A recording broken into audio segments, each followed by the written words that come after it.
Hi, I'm Toby Earl. Welcome to the Soap Scoop, where all the week's big storylines are wrapped up in one shiny, easy-to-open package. With his dad and ex-wife around, heaven knows why Bradley Branning has stayed on in Walford for as long as he has. Now that things have gone pear-shaped with Sid, Bradders decides to up sticks. Normally when a character departs the East End, they head for exotic pastures new, like South Africa, Americaland, or Southend. But not our Bradders. He's stuck a pin in an atlas and decided on Edinburgh. But then he catches sight of Sid and his heart skips a beat. He races after her, hoping she's changed her mind. Sadly though, she says she doesn't want a relationship, so he resolves to depart.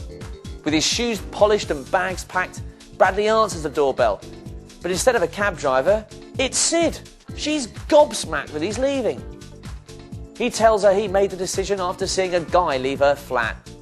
Sid tells him he's got it all wrong, and if he comes over later, she'll explain everything. Which I can't possibly do here. But let's just say, Bradley may not be buying a kilt anytime soon. And for that, we should all be very grateful. What is it about Norris's brother that winds him up so much?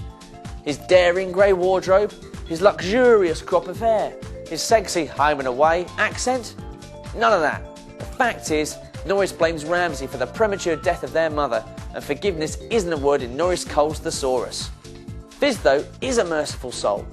So much so that she declares her love to John after she's finally able to visit him following his beating in prison. Early in the week, she tries to see him in hospital, but the authorities won't let her. News of her appearance in hospital trickles back to Chesney, who does his sums. That's 2 plus 2 times pi squared minus the square root of... When he does twig what's going on, he's an even more unhappy teenager than when Rosie Webster was a goth. Bad boy Steve finally gets his son to himself in Hollyoaks, but it doesn't come easy. First, Mike relents and lets Steve have his son for a while, but he immediately blows it when Sarah catches him boozing while he's looking after Lucas and Leah.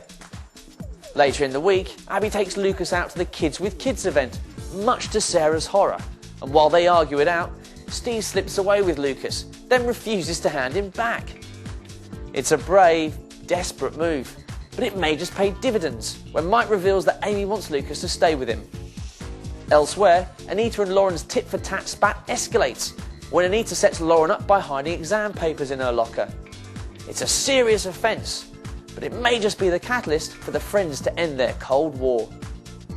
That Kaner, back 5 minutes, and he's managed to go right round Emmerdale village renewing his old enmities, plus creating a couple more for good measure.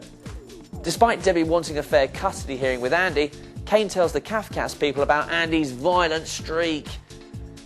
Then on the morning of the hearing, he reports Andy for dangerous driving, causing the case to be adjourned. Andy feels forced into a corner and lies to a social worker that he ever hit Joe. Kane then flirts with Maisie, prompting a nasty exchange with Mark. Elsewhere, Pollard's council campaign looks like derailing when he suffers a minor heart attack. Heart, I hear you say? What heart?